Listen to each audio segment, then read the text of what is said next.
Hi, everyone. Welcome to another episode of Cosmic Echo, a Taylor podcast. My name is Lee Adams. I'm your host today, and I'm interviewing Kelly Bulkeley, who is the author of his newest book, Lucrecia the Dreamer, but he has other books on dreams, the psychology of dreams, and he's very knowledgeable about these subjects.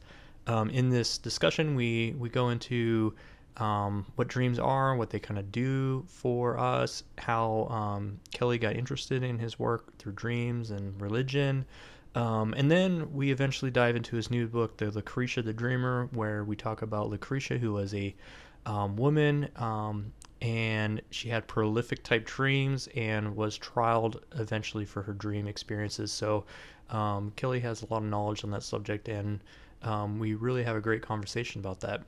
If you enjoyed this episode, or if you enjoyed this episode and would like to take part in the discussion about this episode or other topics that you're interested in, you can visit our website at tailleaders.com, and you can click on community, and there you can easily start talking with other people. So without further ado, let's just get to it.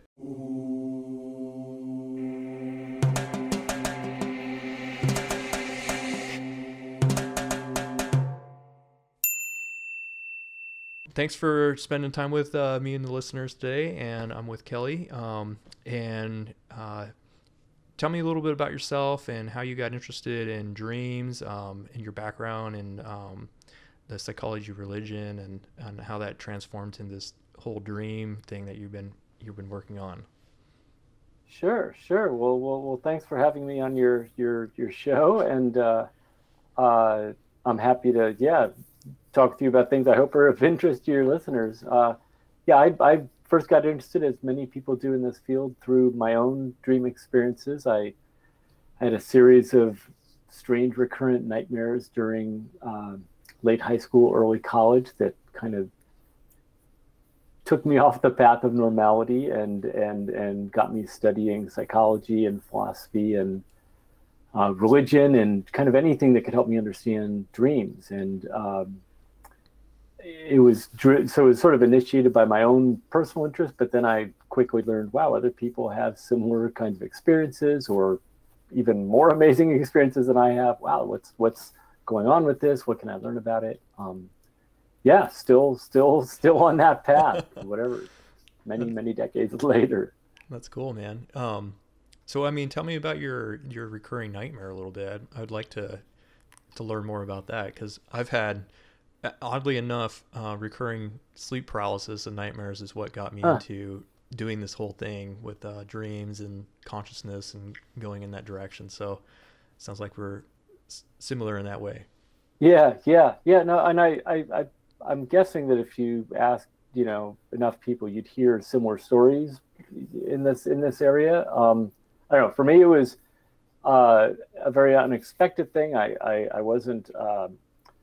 It wasn't like I was suffering some sort of trauma or something in my waking life. On the contrary, I was good at school. I was good at sports. My family was a solid family unit. It was actually, I think, a call from my unconscious. This is sort of what I thought about it later, but kind of a call from my unconscious to pay attention to other parts of myself. And so what happened was I couldn't help but notice that I was having these recurrent nightmares where I was being chased or attacked by dark, aggressive antagonists.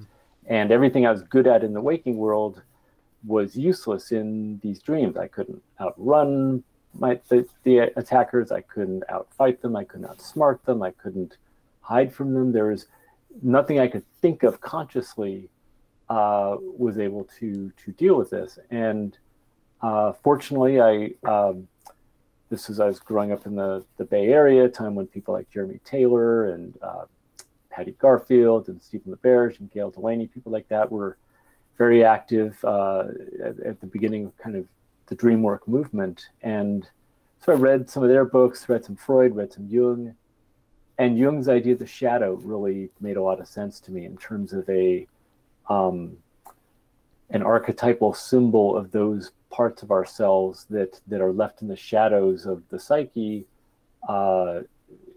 forgotten by the light of consciousness. And that really struck me as true in relation to the way these dreams were seemed to be showing me parts of myself that I was not consciously aware of dealing with. And what do you know, when I kind of started thinking about that and really processing it, the dreams began to change.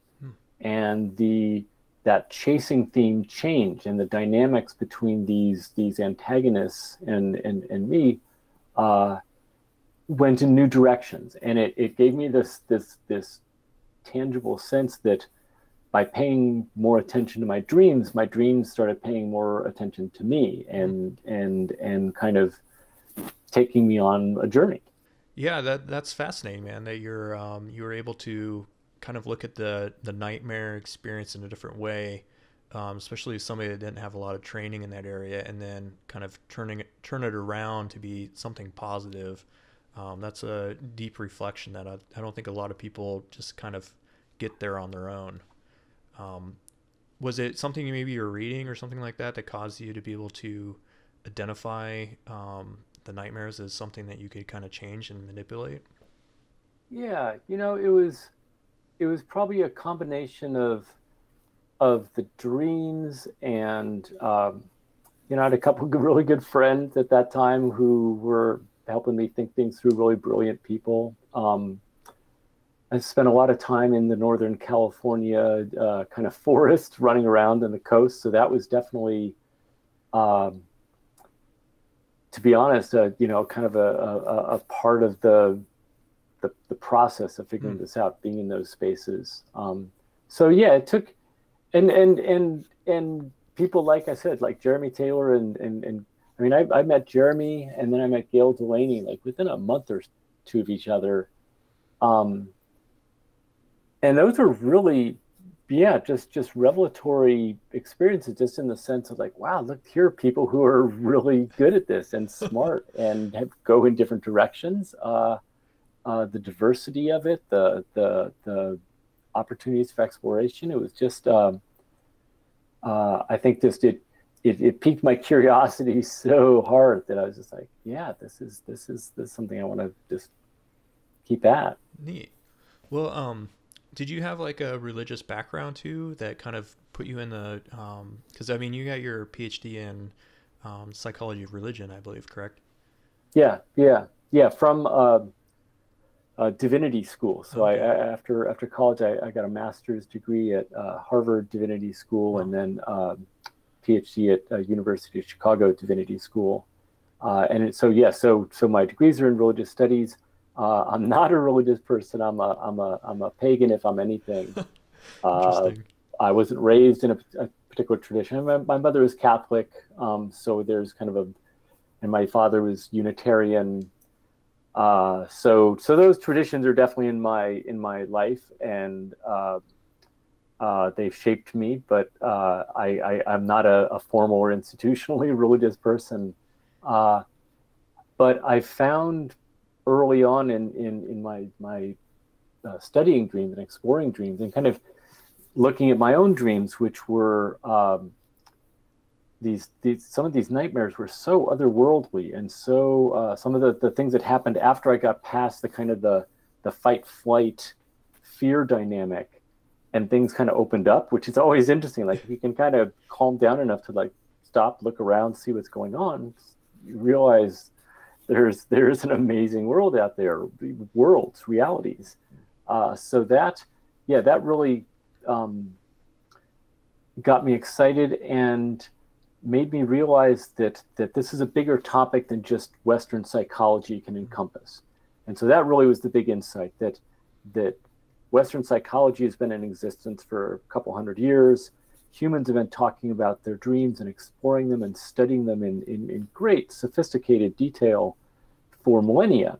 So I pursued my graduate studies in the study of religion in particular, because religious studies is a way basically of studying history, the history of what humans have considered sacred and important and transpersonal. And that's where dreaming, sort of the study of dreaming, began. So And now modern psychology has emerged and in some cases really focused on dreaming and developed these new ideas, sometimes ideas that religions had many centuries ago and aren't entirely acknowledged. So that's part of what I try to do in my scholarship is look at religious traditions and their teachings about dreams from a kind of modern psychological point of view, and then also look at modern psychological theories about dreaming, Freud, Jung, etc., as contemporary expressions of deep religious, spiritual, mythological questions that humans have been asking forever. So that dynamic, that dialectic between psychology and religion, with dreams as kind of the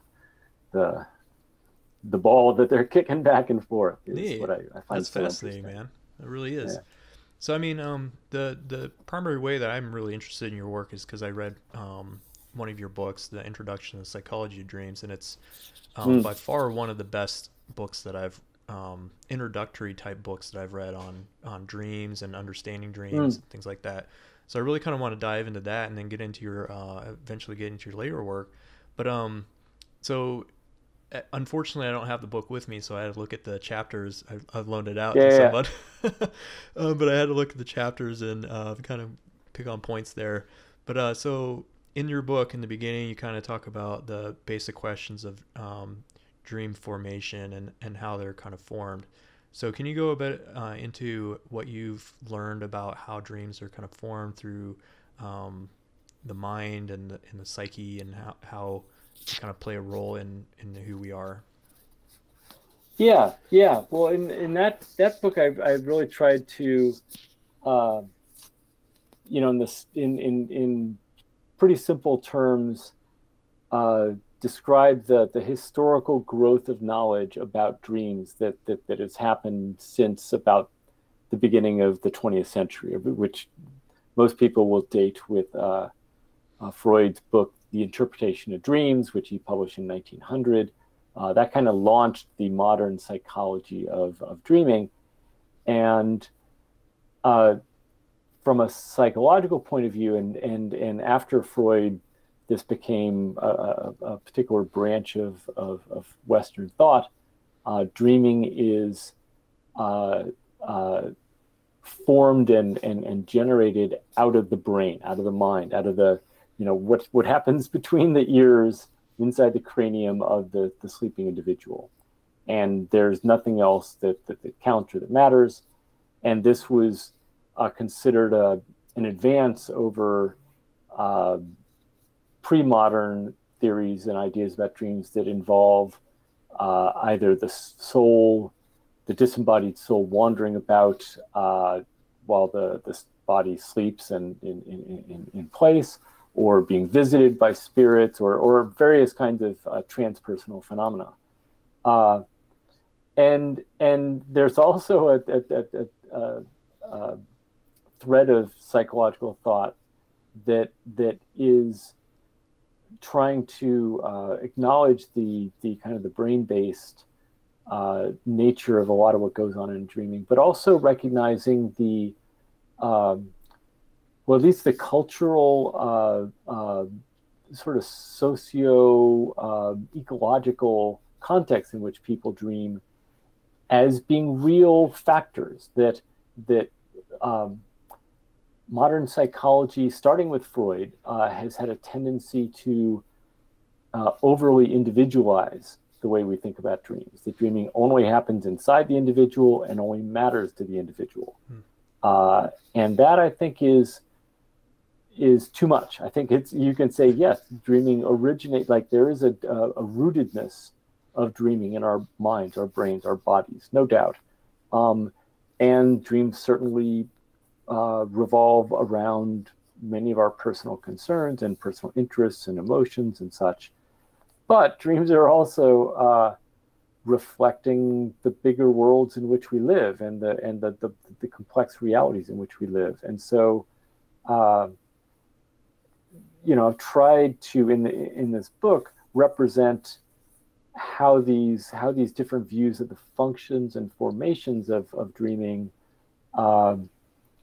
play out in these different lines of theory, and how it matters, how we think about, the way dreams are formed. That kind of raises key questions about human nature and human life, and what makes, all sorts of big questions. So that is I think why the study of dream, one of the reasons the study of dreams is so interesting. It immediately brings you to these deep and profound philosophical questions about human nature. Interesting, man. Yeah. I found it great that you kind of, in the book, you talked about different ways to view dreams and interpret those dreams through the perspectives of different people. And you start out with Freud, and then you kind of jump into Jung. Can you give us a little bit of an idea of interpreting a dream through a Freudian perspective? He kind of gets a bad rap, I think, throughout history, and in your book, you kind of you kind of take the middle path in this one. You don't really discredit him or credit him. You kind of take a third perspective, I think, and that's really good. Yeah. So I was actually in Vienna, Austria, just a couple weeks ago, visiting the Freud Museum, where Freud lived and worked for the majority, like 40 plus years of his life. And it was interesting to really kind of look more closely at the living context out of which his ideas grew. So for Freud, he was looking at dreams as expressions in a symbolic language of our deep emotional and personal concerns. That's the softest way of putting it, and the truest way in some way. That and this is where, just generally, I think Freud, people kind of take now as common sense a lot of Freud's best ideas. It's like, oh well, that's just we of course we know that. Yeah. Well, yeah, it's because Freud taught us, like back in 1903 or whenever he wrote some of these things. So but the things he was either wrong about or just tone deaf about. He says horrible things about women. He's not ethnically or racially sensitive in ways that we would find acceptable. So there's a lot to critique in Freud and really question hard and not accept. But we've already accepted a lot of the way he looks at the world, the way he thinks about the mind, and particularly the way we think about the unconscious. And so this idea that dreaming, and his motto, if you will, is that dreaming is a royal road to a knowledge of the unconscious aspects of the mind. So dreams are this sort of unusually clear and direct way of learning about our own depths. And so for that, he gets, I think, a lot of credit. How you go about interpreting what goes back and forth along that royal road is a more complicated question. But he definitely saw it, and he saw the value in it. Nice. And then how did Jung was the protege of Freud, and then Jung took a different approach in some ways, and also the same approach in some other ways. What are the differences between Freud and Jung, and how did Jung look at dream interpretation in his practice? Yeah, so Freud, for the most part, saw dreaming as a disguised truth about ourselves.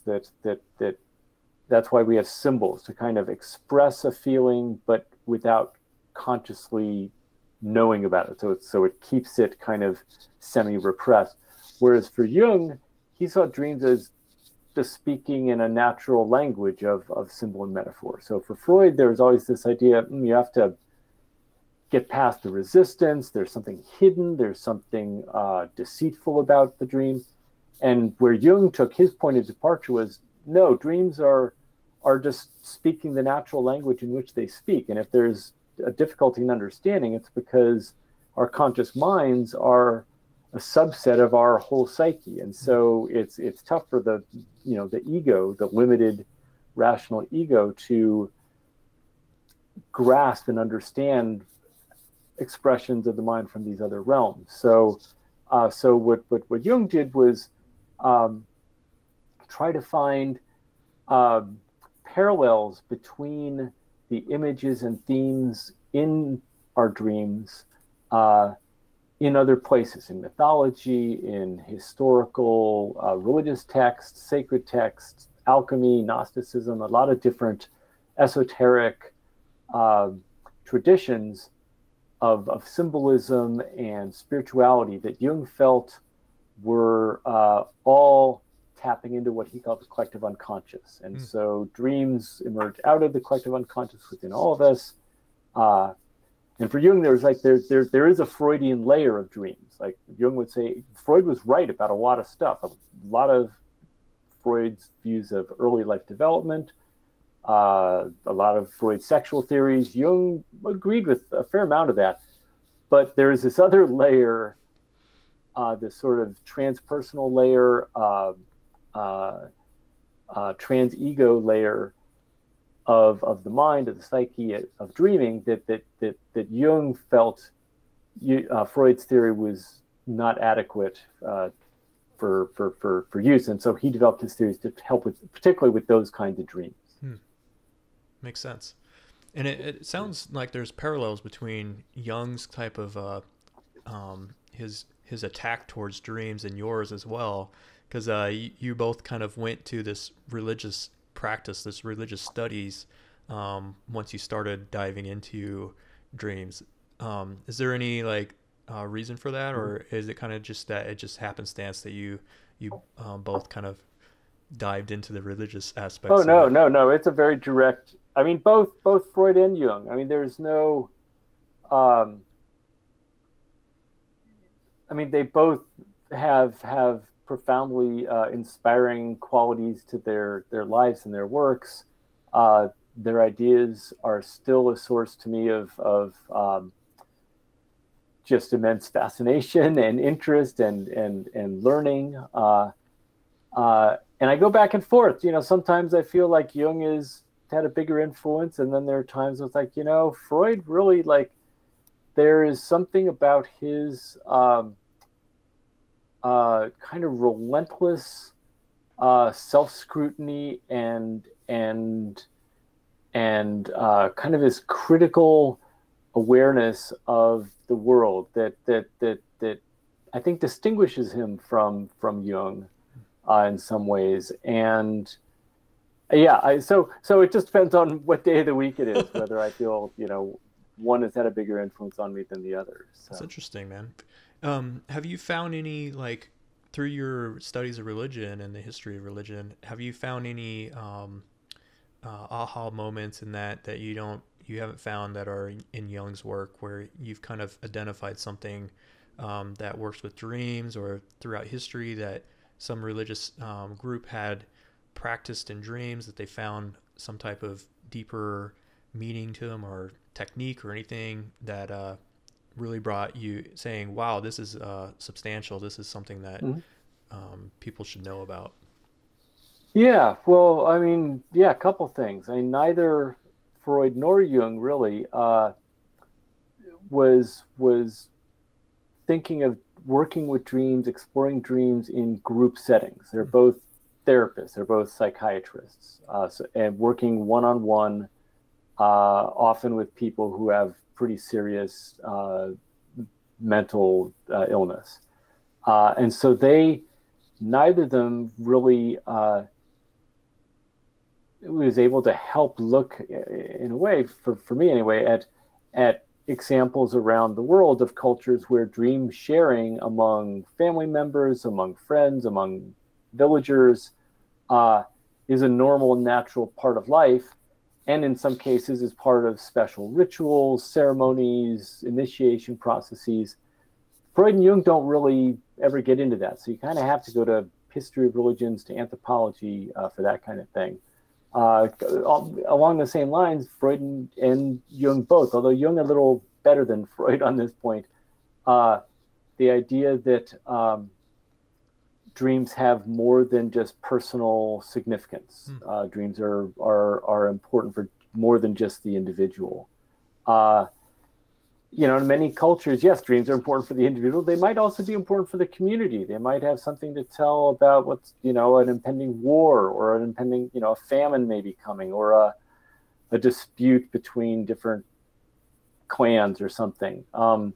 Dreams might be about collective issues and are scrutinized as such. And neither Freud and Jung, again, a little bit talks about his own dreams and some people's dreams as having a collective significance. But that really, again, is something you have to look to anthropology, history of religions to learn more about.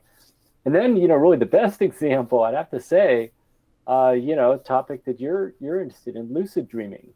Neither Freud nor Jung really say a lot about lucid dreaming. It's a kind of incidental thing. It's not a primary focus.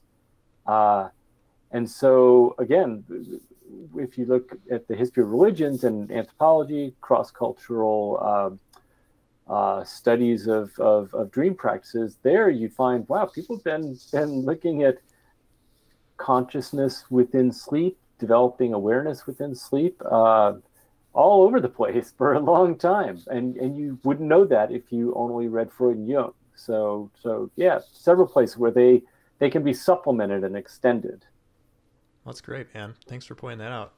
And that brings up the your newest book. I mean, that ties in a lot because it has to do with prophetic states and also dreams and telling the future and for a community. And so your newest book is Lucrecia de Leon and her experiences. And when I first heard about that you were working on the book and you're going to release it soon, when I first heard about it, it was fascinating the short story that you told us about this individual and her experiences and how everything happened. But I'm really interested, first off, to hear about the book, like what the book's about, and then specifically why you were so interested in writing about this individual. Yeah. So it's about a young woman who lived in 16th century Spain. So she's born in 1568 and lived her life in Madrid, Spain during the reign of King Philip II, who at that time was emperor over an enormous swath of the world. And it's a fascinating and I think very important story for people who are interested in dreams to learn about her life and her dreams and what happened to her because of her dreams. In some ways, it's a tragically perfect constellation of someone who I believe was a gifted dreamer with a moment of acute communal crisis where someone with a gift for prophetic dreaming would be of immense value. At the same time, living under a political and religious regime of almost unprecedented myopia and brutality and intolerance. And so it's just this truth is stranger than fiction, is what I really have to say. And it's why I wanted to write about her story, about her life and her dreams, in a way that people could access. There have been a couple of history books in English and in Spanish about her. None of them make to me the amazing aspects of her life and the connection between her dreams and what's going on in the world as clear as I felt needed to be to truly appreciate it. And what really struck me is that, and what made me want to write the book, was that these other texts being written by historians, they were kind of agnostic about the question of whether Lucrecia really dreamed the dreams that she reported to a dream. Was she dreaming them or was she making them up? And the historians are like, we can't quite tell, but who cares, because people thought they were real dreams, and we can analyze that. And to me, as a dream researcher, it really matters if they were actual dreams and not just fabrications. It really matters if someone in that situation, in those circumstances, had a gift that was able to anticipate something really dire in the future of her community. You know, the fact that, to me, if we can determine that those were dreams and not fabrications, that's important. That tells us something about the potential of the human mind and the potentials of our dreaming imagination. So yeah, so it I can't remember what I would have told you in that class, but you know, briefly, Lucrecia grew up in Madrid during King Philip's reign, and King Philip's greatest plan and goal was to send his navy, the Armada, the Spanish Armada, to attack England and dethrone Queen Elizabeth and restore England to the Catholic side of things. And so King Philip spent many years planning, preparing, getting the Spanish nation and the Armada, which was the most powerful military force in the world. It had conquered Central and South America with ease, had been pushing back the Turks in the Mediterranean. His navy was his strength, and he was going to send it against England, and all of Spain was excited about this. And Lucrecia de Leon kept dreaming that it would fail. And there was a small group of priests, Catholic priests, who were kind of dissidents, who were interested in her dreams, and so went to her house every day to write them down when she woke up in the morning. Her parents were not happy about this, her father especially so, but the priests talked him into it and said that this is all fine because she was sharing the dreams in the context of confession. These were priests recording her dreams, so she felt this is okay. I'm not doing something heretical or bad. And because the priests had recorded these dreams, when the Armada was in fact defeated in a shocking and utterly, sort of a cataclysmic effect on the Spanish nation, the people and the king, there was this documented record of her having seen it coming in her dreams. And nobody was, some people were listening to her, but not the king, not the military. So the great irony in all of this is that there are many ironies, but one of them is that because she was correct, more people became interested in her dreams, which made the king nervous, made his religious police force, the Inquisition, nervous. So despite the fact that her dreams had accurately predicted the defeat of the Armada, she was arrested as a traitor and heretic and imprisoned in the city of Toledo for 5 years, a total of 5 years, where she was imprisoned, interrogated, tortured, and finally convicted of many of the serious charges against her. So, and the dreams still exist. The Inquisition preserved the records from the trial. Not all of them, unfortunately. There are a couple of really significant and suspicious omissions in her trial record. I talked about that in the book. Why I think, ultimately the Inquisition could not publicly conclude that she was anything other than an honest prophetic dreamer. There's no evidence she was a witch, that she was a faker, that she was making it up, that she was mentally ill. None of the categories that the Inquisition usually used to dispatch people to their maker applied in her case.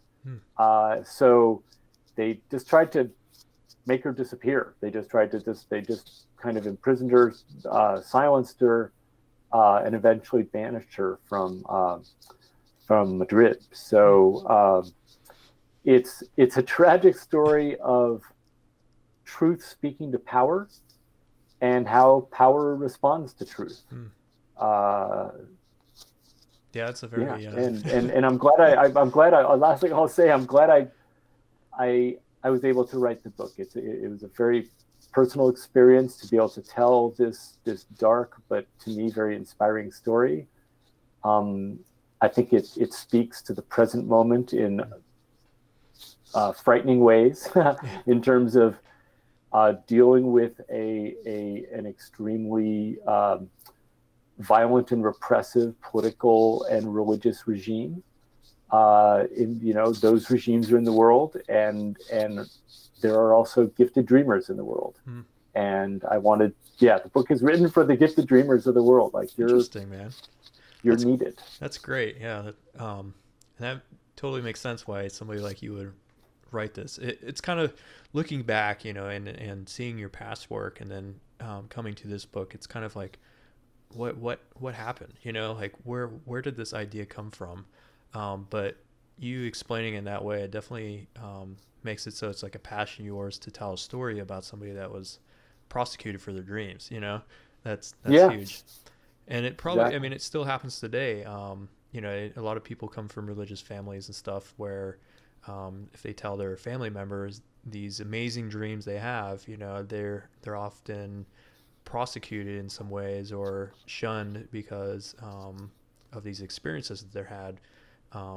And telling somebody's story about this definitely will hopefully inspire some of those people to take a stand in what they believe, and what their experiences are, and continue forward. Exactly. And one thing that I'm interested in is your perspective of her dreams and how was she actually able, from your perspective, to tell the future or to have prophetic type dream experiences, and why maybe her versus somebody else? Right. Yeah. When I first proposed the book, and the editor had some people review the proposal, like one of them said, "Is he really going to say the dreams predict the future?" I'm like, well, so she had dreams that were about something that ended up happening in the future. So, at that level, yes. Now, is that a coincidence? Is that, or what could be the causal connection there? And in the book, I do try to take a naturalistic approach, in the sense that I think there are plausible reasons why we could imagine that someone in her place and time might have had dreams like that. And this takes several chapters to explain sort of the biographical details of her life, but she lived sort of at the intersection of a lot of information flowing back and forth about what's going on in the court, what's going on in the empire, the finances. Her father was a minor banking official, so knew all sorts of things about the court. She had relatives coming to and from the New World, so she knew about the colonial project. She herself worked as a third nursemaid to the assistant nursemaid to the young prince's nanny kind of thing. So she had a very minor role for a while herself in the royal court. And she was a very pious young woman, went to church all the time, and Madrid was a very dynamic. It was the capital city of the empire. So, and where the talk was about England and the Turks and the New World. And so, in that, if you put someone in that circumstance, this is my explanation, naturalistic explanation anyway. If you put someone who's already from childhood recognized as a gifted dreamer, and this is testimony at the trial, mentioned how she had strange, seemingly prophetic dreams, anticipatory dreams from a very early age. You take someone who's already got a gift and you put them in that circumstance, and then you have priests coming over and saying, "Okay, tell us what you dreamed." So she's getting not just attention. I mean, that's almost that almost flattens it. She was getting encouragement from the religious authorities, from the men of God, saying, "You have a gift. This is important. tell us what you're dreaming. And to me, in a way, it's almost this beautiful natural experiment in amplifying the capacity for prophetic dreaming. I mean, in some ways, it's like you couldn't design something in a laboratory that would be as interesting a demonstration of what's possible. If you take these various ingredients, I think it makes it plausible. We can never ultimately know if we can never ultimately verify if someone has the dream that they report, right? This is always this gap between what we report of our dreams and what we experience. So the argument really I'm trying to make is that everything we know about dreams, everything we do know based on dream research, and everything we know about her life and circumstances makes it very plausible that someone could have dreams like this. It doesn't require a supernatural agent getting involved. Now maybe there were angels involved. Her dreams were very religious. God appears in various forms. Various spiritual beings are coming and going. So I'm not closing the door to other dimensions of causal influence on her dreams. But I think it's, for people who want to just talk about a naturalistic level, I think there's more than enough evidence to show that her dreams, someone like her could have dreams that would anticipate the kinds of thing that happened with the Armada. Yeah. So yes, I'd like to think that ultimately, yes, skeptical reviewer out there, that dreams can predict the future, but not in a magic 8-ball kind of supernatural way. It's probably a lot more symbolic and undertone than what most people think, I'd imagine. Yes. With your own personal dreams, have you had any experiences that kind of resonate with her experiences, or like prophetic type dreams that you've kind of questioned or thought, oh, that was interesting? Yeah. For me, they've been more around family danger. I dreamed of something that a health threat to one of my kids that manifested within a short order after the dream. Dreaming of a car accident before having a car accident. I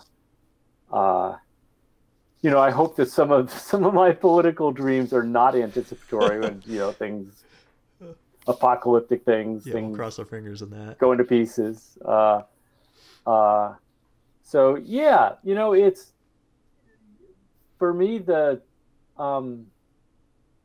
it feels like there's just kind of an ongoing flow between dream imagery and the way life kind of unfolds. So it's not that I don't feel that the dreams, at least in my own experience, are predicting the future so much as kind of the high beams of my mind, kind of looking as far ahead as I can, and getting a sense of what's out there, and getting ready to whatever I'm going to feel or think or however I'm going to act in relation to that. That seems to be the way it works. Yeah. With your religious background or your religious studies background, have you found any other examples throughout history of prophetic type experiences as well? I know in the Bible, obviously, there's quite a bit, but other religions too. Like telling the future through dream experiences that you found similar in other religious experiences or practices in their text. Well, yeah, it's a very widespread theme, and most cultures around the world are looking to dreams for insights into future possibilities, anticipations of things that are both meaningful and important, and yet hard to predict. And so in the kind of that space of uncertainty, dreams will emerge.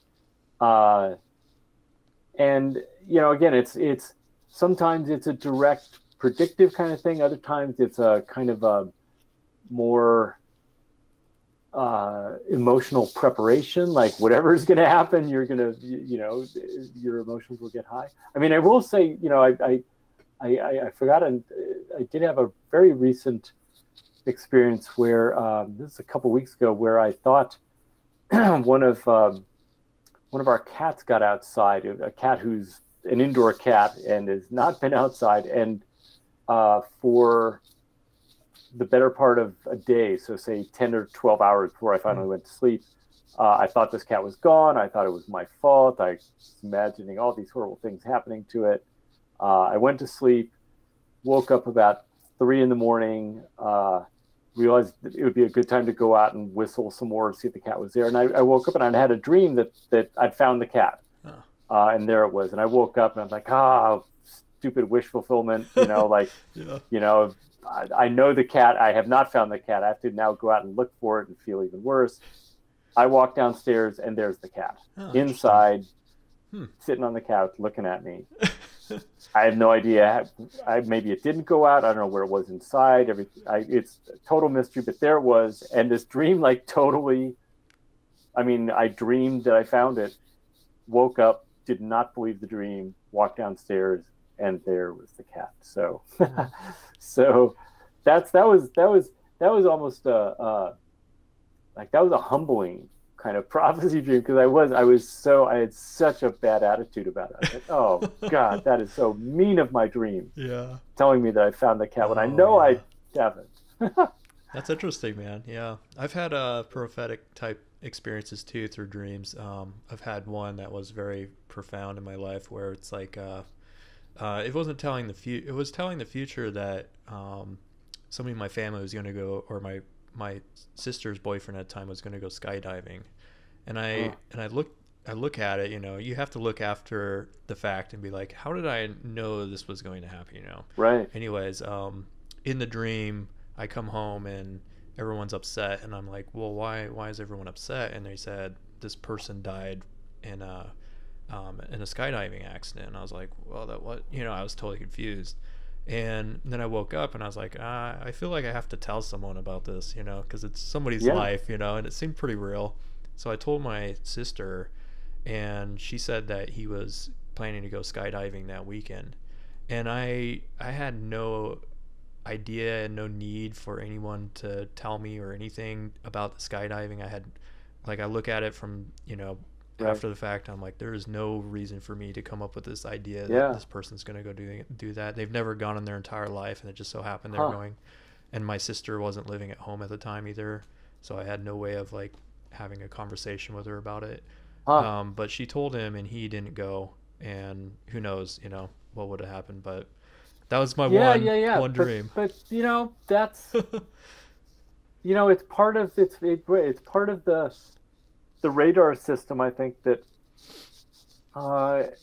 evolution has given us over many eons of human development. So I think that's, I don't know. I don't see any harm in trusting those impulses if they're of that sort. If it's the sort like, hey, you can fly. Go to a tall building and jump off, and you can fly. That maybe you gotta double check that one. But things like the warnings of potential danger. It's something to think of. It gives you something to think about. And maybe if that's all it takes for you to decide not to go, maybe you really should have been going in the first place. Exactly. So. Yeah, maybe I picked up on something, man. I mean, you got your hands on a lot of stuff, and you've been working on this sleep and dream database for some time now. I'm always interested and fascinated by it, because there's a lot of data in there, and people may not understand what it is or what's inside this database. But I really wanted to touch base on that for our listeners, so that people can actually go there and pull something out. So the Sleep and Dream database is an online free access archive of dream reports from contemporary people, historical people, a lot of people's dream journals, sort of extended collections of dreams from a single individual, several sets of dreams from different groups of people, groups of college students or groups of, I don't know, there's some surveys about memorable dreams and nightmares. And then there's a bunch of survey data as well, people answering questions about how often they remember dreams, how often they have insomnia, along with demographic questions, age, gender, all sorts of stuff. So yeah, there's a lot of data in there, and I'm still kind of figuring out how best to work with it, to explore it, to make it accessible, to make it fun, just to kind of poke around. It's what it's really doing is kind of illuminating future for work I want to do in terms of exploring dream journals, sort of long-term collections of dreams, which I now feel are some of the best sources of information about dreams. That lab experiments are fine, surveys are fine, but a dream journal, a collection of dreams that someone has recorded over a long stretch of time, that's really kind of the most naturally authentic way of exploring dreams, I think, to see how dreams unfold over time and interact with the person's waking life and their community, their cultural context. And dream journals are also, I feel, incredibly valuable documents historically. That I mean, with the Lucrecia study, I wouldn't have been able to write that book if the frickin' inquisitors hadn't been so bureaucratically efficient, right, and preserved these manuscripts for 400 years. So, and there are other historical texts that we would not know about, but for the efforts of people to gather, collect, edit, preserve, archive these materials. So that's something I'm now thinking as I kind of look ahead with the Sleep and Dream database and other projects I've got going, really focusing on celebrating the dream journal, making people, helping people keep dream journals, learn more and more about themselves through those journals, and developing dream journals as a resource for scholars now and long into the future. That's really kind of the sort of driving passion of a lot of the work I'm doing these days. Neat. Interesting, man. Have you found anything in the Sleep and Dream database which kind of supports these the idea with Lucrecia and her prophetic states as well? Like, have you ever searched the database and happened to fall upon somebody's dream or anything like that you're like, whoa, like that's kind of amazing? That's a pre right. Yeah. I haven't yet, in part because, but I know what you're getting at, and I've got some ideas. I think, just one way of thinking of that, like if I could find enough people who had dreams on a date, X, and something that I know, significant happened in the world, 2 days after X, would there be any signal, anticipatory signal of that later event after the dreams? And the challenge in that kind of research is what's kind of, say it's a plane crash, say a plane crashes. Well, how many people were dreaming a plane crash just a few days before that? Ooh, did anybody, see it coming?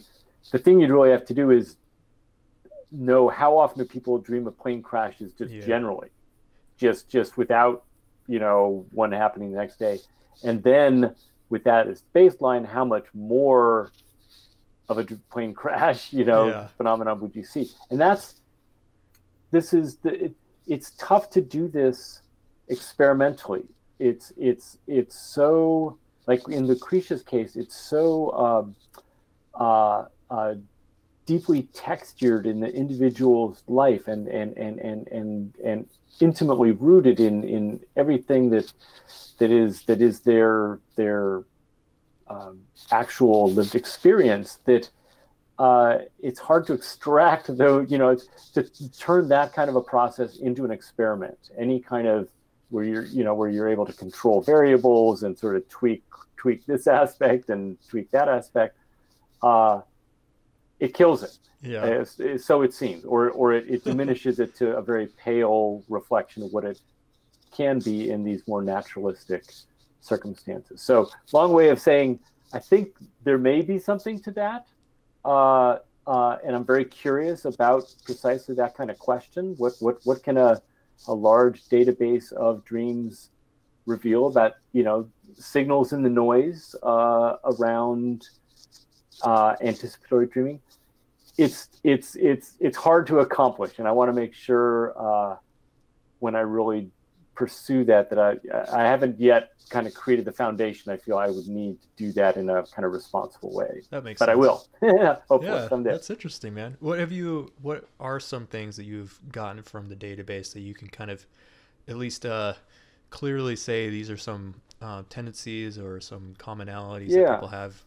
Yeah. Well, one of the main things I've done with several of the collections that are in there is engaged in what I've called blind analysis, which is I've been given these dreams by a colleague, usually Bill Domhoff at UC Santa Cruz, and I will look at the dreams and analyze them in sort of data mining kinds of ways, and make predictions about the dreamer's personality, life, activities, interests, relationships, and such, just based on what the dreams seem to indicate.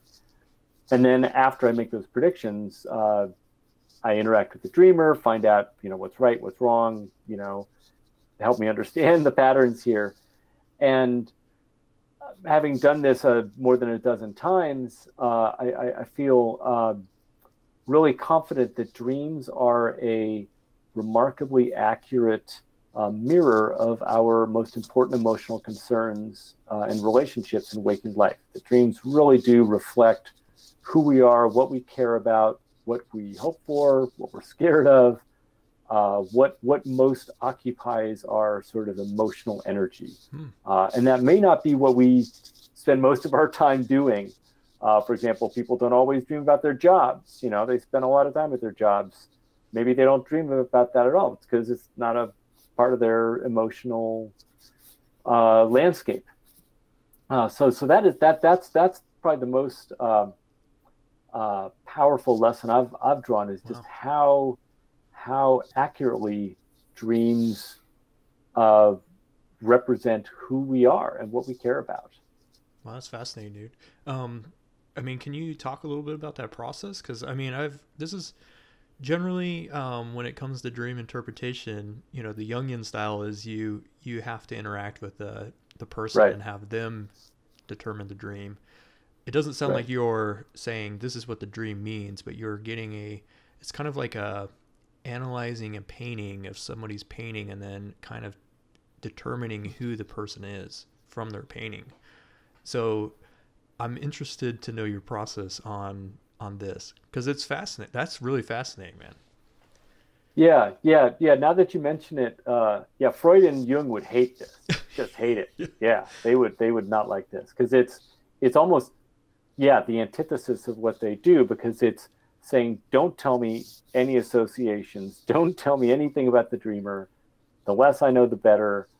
And what I've done is, over time, I've developed a template of for word searching, for looking at the collection of dreams. And if it, anywhere, like the shortest series I've done has been like, I think, say 30 dreams, and the longest has been like 3,000 dreams. So, any number in between there, the more the better, for sure. And it seems you need at least 100 or so to really feel like you're pretty confident about what you're finding. But what I've been doing is, say I've got 1,000 dreams, let's say 1,000, and I will analyze those dreams in terms of this template of categories of word usage. So I have categories for 5 different emotions: anger, fear, sadness, wonder, confusion, and happiness. And so words, a couple dozen words for each of those emotions. So the system will scan the 1,000 dreams for how many dream reports have at least one instance, one mention of one of these happiness words, right? How many of them have a word referring to fear? How many have a word referring to anger? And so on and so forth for all these other categories. And this is something I've tested and developed over a long time. So the categories that I've been using seem to work well. There are other things that it would be great to learn about dreams that this method just doesn't work for. I've tried, hasn't worked. Maybe other people can make it work, but so it tells you what it tells you. It doesn't tell you what it doesn't tell you. But what it does tell you is, I can tell it's a pretty, anyone can tell. I shouldn't even say I, it's anybody. Anybody who looks at these patterns of word usage, you would see, oh, here's someone who's having anxiety issues. Most women, let's say, have 21% of their dreams have a reference to fear. Well, here's someone who's got 45% of their dreams have a reference to fear. And we know from previous research, empirical research, not just theory-based, but actually testing it and seeing if it works or not, that higher references to fear in dreams correlate with greater anxiety in the waking world. So that's the method, and what's key is getting the dreamer's response at the end. I can generate the hypotheses that, for example, I'm trying to think of one. Oh, here's a good one. So sometimes the inferences I make are completely wrong, and by understanding why they're wrong, something new gets learned. So one of the early studies I did, this guy had lots of dreams of aggression and death, and just way above the baselines, way above what most people have in their dreams. So I made the prediction, this is a person who has a lot of nightmares.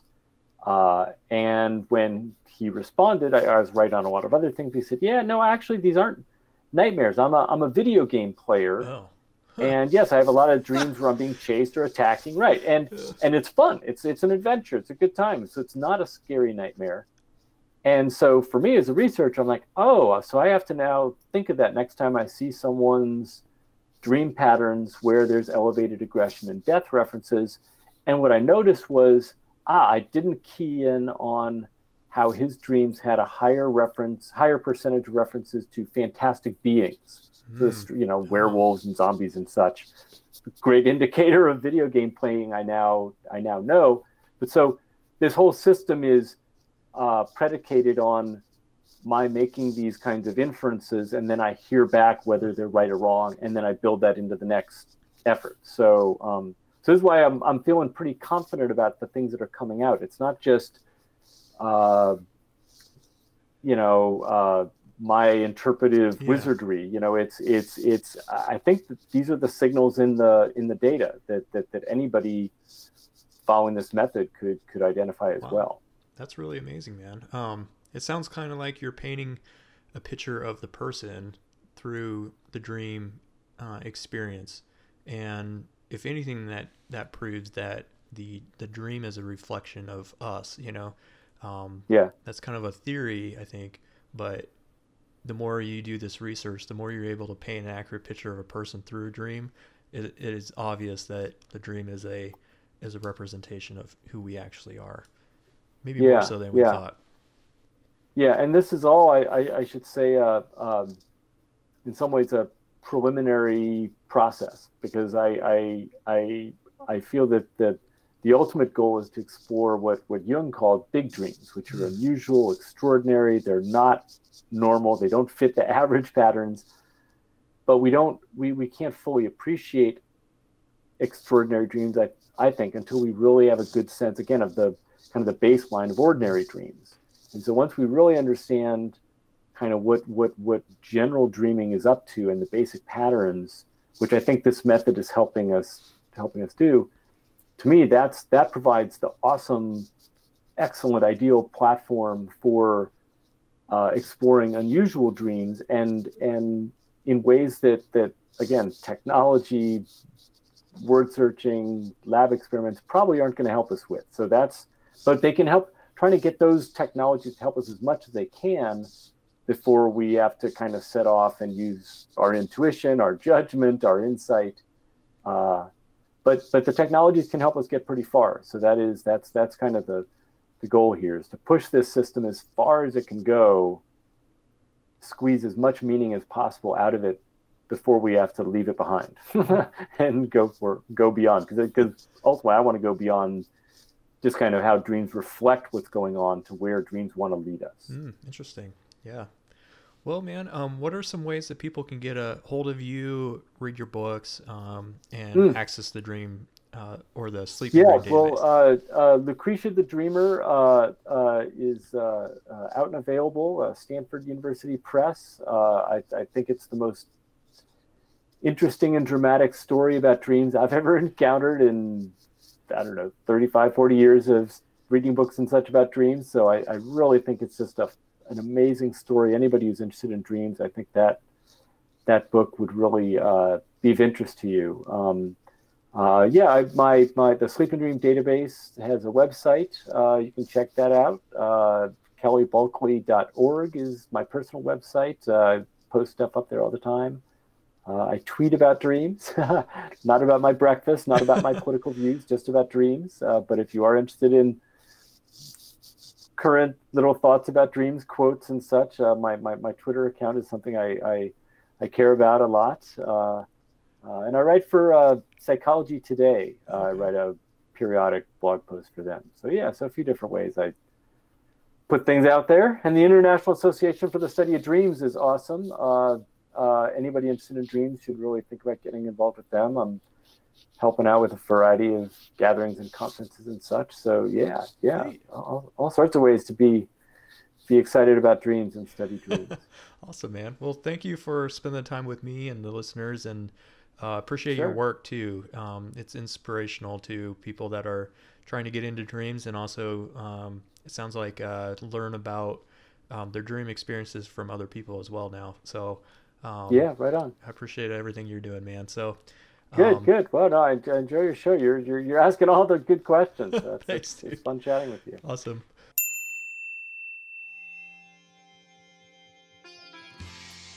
This has been another episode of Cosmic Echo. If you enjoyed this episode and would like to learn more about Kelly and his work, you can visit our website at tailleaders.com/CE podcast. Additionally, if you'd like to continue the discussion about this episode or any other topics that you're interested, you can visit our website at tailleaders.com and click on community, and there you'll be taken to our Facebook page and you can talk with other people there. We look forward to bringing you additional episodes in the near future, but until then, happy dreaming.